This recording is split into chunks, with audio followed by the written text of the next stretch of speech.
When we think about content creation, for most people, the biggest frustration is it too late to start? Because most people are thinking there have been people that have been creating for the past 10 to 15 years. So can I start now? What makes me unique? What would make me different? What would make somebody want to watch my content? If that feels like you, then you're watching the right video. Hey darlings, welcome back to my YouTube channel. If you're a returning subscriber, welcome back. If you are new here, also welcome, and don't forget to hit the subscribe button and turn on the notifications bell to become a part of my community. My name is Nthanda Manduwi, a digital creator and media entrepreneur from Malawi, currently based in Manhattan, New York. Over the past 10 years, I've been able to build what was a simple lifestyle blog into a six-figure business.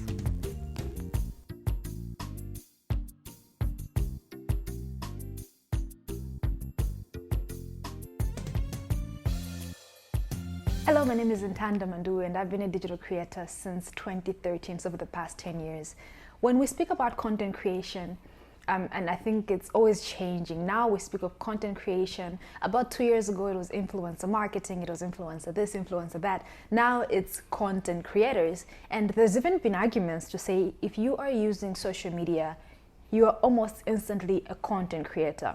And if you are already creating content and these platforms are utilizing your content for the algorithms, why not make some money off of it? So usually we think, is it the right time for me to be able to create content? Or is it even too late for me to start, say, a YouTube channel, a blog, an Instagram page? What can I do to become a better content creator? I'm going to share in this video 6 things that you can do differently to make sure you can create content, become a digital creator in 2023, and make yourself a force to be reckoned with. I have been a content creator for the past 10 years. Look, I'm tired on vlogs, travel. I love travel. I've done media, teaching, and all of that. I am so tired of it, but I know there are a lot more young people that have the energy and the zeal to explore and express their creative talents. So I want to share with you things that you can do to make yourself a better content creator. Number 1, this is so important, and it's always shared by almost every content creator that you know. The biggest thing that's going to set you apart is authenticity. Authenticity is very important to me because when I think about authenticity, each one of us is different. And when I speak about different, I'm thinking the little details that make you who you are, even just the way you look, your face. I mean, okay, let me think of myself in terms of authenticity. I look the way that I look. I am a black woman. That makes me, authentic in that way. I wear my afro all the time. I have had the journey and career that I have had that is specifically unique to me. And if I can remain true to that story, to who I am, then therein lies my authenticity, and an audience can always relate to your very specific, authentic story. Now, I know usually we will look outside and think, oh, but this person is very similar to me, or maybe they create content that's very similar to me, or maybe this niche is already taken up by somebody in my audience.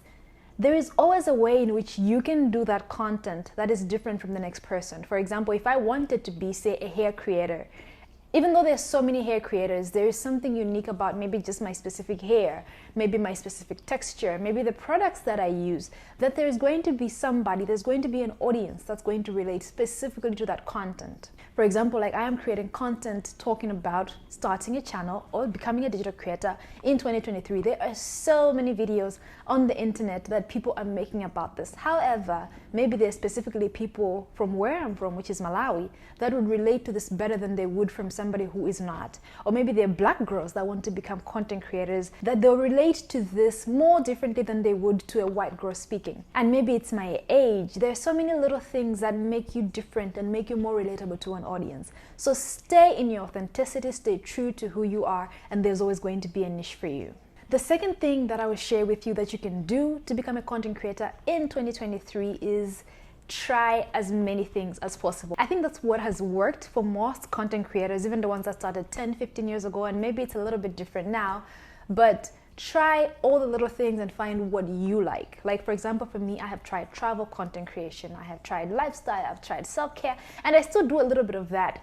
But where I find that I come the most alive is teaching. I like attaining information and I like sharing it with people. So for me, that's where I've specialized, but that came because of trying different things. And I still enjoy vlogging, I still enjoy travel content, but I'm a bit of a calm spirit that I like to just sit down and talk. So for me, this comes naturally to me. And if you're more like an energetic person, maybe you like to dance, you're outgoing, there's always that different unique thing about you that you can always find an audience for yourself. I'll give you an example, like even in the media space. One of my favorite content creators is Priscilla Kaira. Yes, she's also a TV personality, but also she's a really great content creator. And I'll tell you, even knowing her and we've come so far, and we got as far as our childhood. Actually, she was kind of, my mom raised her as a baby in a way. Our mothers were like really close friends, so we go all the way back. Growing up over time and getting to where we are now, like I see her doing her TikTok videos, doing her content, and she just comes natural, That's her. She's an entertainer, she's very lively, and that comes out in her content. But that has come from trying so many different things and finding herself to say, this is what I do. She has a really animated face, and she really can do so many expressions, and it just looks so good, But that has come because she has tried so many things, and in entrepreneurship, we usually say just throw stuff at a wall and see what sticks. So as a content creator, especially one that's starting out, if you've already niched this, it's a different story. But if you are just starting out, then it's really good to just try different content and really just explore, especially, before you had to have a camera. Now you have your phone. So try to do content creation around maybe travel, lifestyle, self-care, teaching, reviews, whatever you want to create content around, but also make sure it's authentic to you, so you're not creating content around stuff that people can't even relate to. Say, why would you, like for me, if I started, say, a channel that's going to be about hip-hop reviews, like I don't even listen to hip-hop, so that's not even authentic to me. So if it's authentic to you and you can try it, then go ahead, try the different things and think, okay, I want to do content around this, I want to do this. Leave what doesn't work, and eventually you will find something that works. Number 3, I think this is very important, is choose a platform to share through. For example, for me, I really struggled to even get on TikTok because that's not me. I'm not a lively person. I'm hardly an entertainer, but there is sometimes I can do concepts of videos that I like. I'll see a concept, I'm like, oh, I could do that. So I do that on TikTok, but that's not really me. TikTok is too fast-paced for me. So you have to choose what platforms work for you. For me, the biggest one is websites. Like websites, web platforms give me a space to be able to curate my content in the way that I do without worrying about an algorithm. And that means having my specific audience, and maybe that has come because I've built my mailing list and my subscription list over the years. So I have a space where I can be able to create content that is specifically unique to me. You can choose to say, I'm going to focus on YouTube. Is long form content more your vibe? If long form content is more you, and you like maybe to speak, or maybe you have maybe you like videography, and maybe you're into cinematography and you want to share different things, you want to share longer vlogs and all of that, then you can choose YouTube as a channel. Maybe I can do a whole separate video about how to choose which platform is great for you. I'll probably do that in time.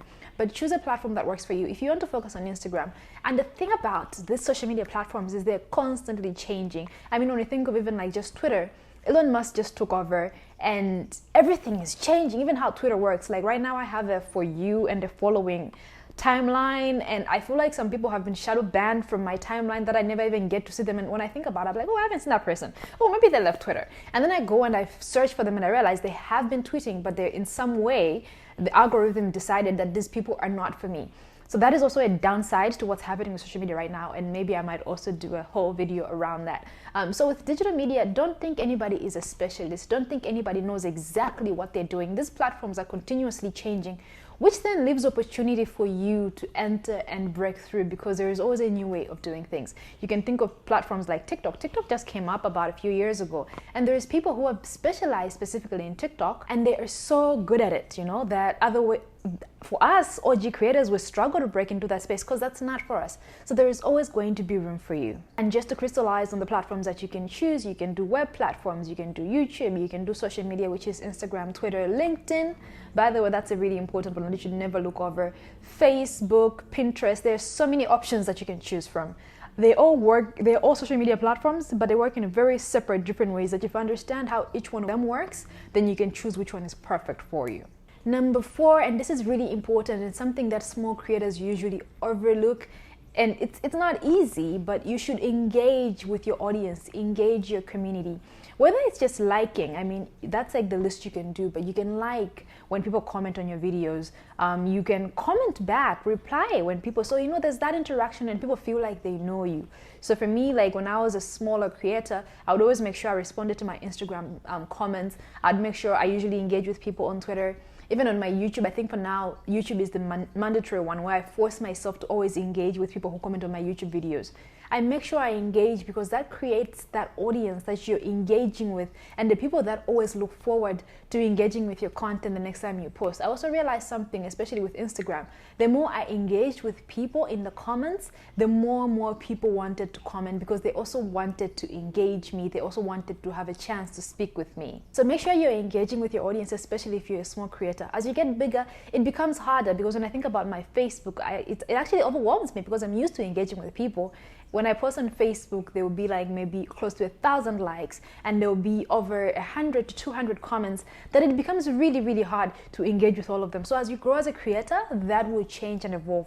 But before it does, make sure you create that audience. And sometimes you can even just pick 1 or 2 important comments that you respond to and engage with. At least people know that you acknowledge them and you see them supporting your content creation. Number 5, and I'm going to speak more at length on this. I think I already have a video kind of on this, but not really, so I'm going to do a separate one as well. Think around your brand key points. I say I'll do a video on that because branding is also a whole different field that I want to specialize in and I want to share because I've done a lot of branding personally for my businesses, for clients' businesses. There is so much that is to be known there and I'm going to do a video. If I do, maybe I'm going to link it up above. Brand key points are basically the things that people think about when they think about you.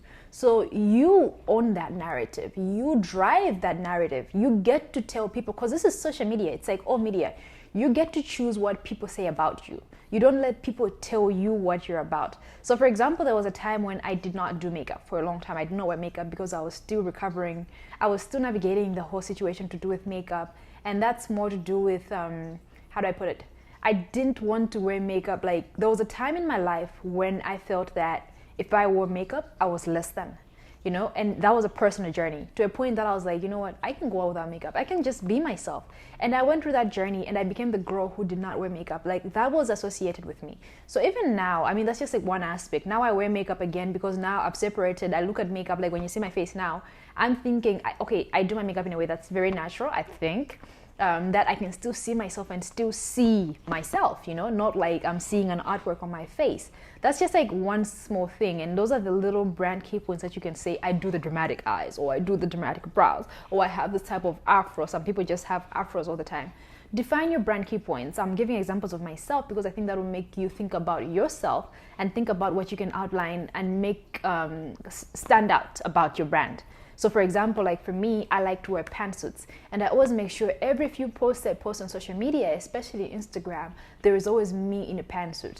I wear 120 heels. I really love wearing heels and I make sure that people know that I love them because I'm always wearing them. There's always going to be, like when people are taking photos of me, I'll be like, make sure you include the heels. There can be a time when people crop them out, but I'm intentional about making sure my brand key points come out. So think around how people will perceive you. When they see you, what should they think about? And ideally, even what you wear, what does it say about your brand? For example, if you want to share the idea that you're a young professional, for example, I'm a young professional. I'm wearing a top right now, just to give you ideas. I'm wearing a top right now that is, yes, covered, shows the professional aspect, but also at the same time, it's, got the shoulders out. It's a bit fun. So you get professional, but fun. So the little details that you really have to pay attention to that are going to become brand key points for your brand. And the very last tip that I would share is own your influence. And I know on social media it can be like, oh, do I really want to? Because, maybe I just have a few followers. They'll think I'm pompous and all of that. No, own your influence because you do have that influence, especially as your influence is growing and you want to become a content creator and you want brands to, associate themselves with you as a brand of influence. When we're talking about businesses, even as a company, you always have to set yourself to be bigger than you really are. So people need that confidence in you, You want to become a content creator that brands can, associate with, work with. You want to make some money. You need to step up and say, I'm a voice of influence in this niche. Once you've specialized, you really need to come out and say, I have this influence, I have this number of followers. People comment when I post something, people engage in this way. Look at your metrics, your statistics, what are they saying? Own that influence and let people know that you have that kind of influence. I think I saw a post by Teresa Pondo, who is a Malawian creator as well. She's a musician and a creator. She was, I think, in the Zatu band, and she announced on her social media that she has hit 18,000 followers on Facebook. And normally people would think, oh, you're just saying thank you, but it's also letting people know that 18,000 people follow me. I have an area of influence in this space. So on that influence, communicate it. Like for me, oh my God, we need to celebrate. I finally hit 2,000 subscribers on YouTube, and I'm growing at the fastest pace that I have ever in all my YouTube career. And I realize it's because certain things have changed, but also because I'm also more consistent. So if you're not yet a subscriber already, please do subscribe, because I really, really have goals of growing my YouTube channel this year. And that's another thing. Ask people to support your content. It's okay to ask people to support your content. You create great content. If you're not a verbal person and you cannot ask verbally, add that little, subscribe, like subscribe. Let people know that you're interested in them engaging with your content. So I hope this video was helpful, and if you are aspiring to become a content creator in 2023 or going forward, please do stick around, because I'll be creating way more videos on tips in digital media and personal branding, and I'll even be going as far as entrepreneurship and setting up businesses. Thank you so much for watching the video. If you like the content, don't forget to like, subscribe, and comment. Subscribe to my newsletter so you can get a weekly dose of entrepreneurship, lifestyle, and self-care insights, so we can glow and grow together. Follow me on social media so we can stay in touch. I'll be seeing you very soon. Until then, stay kind.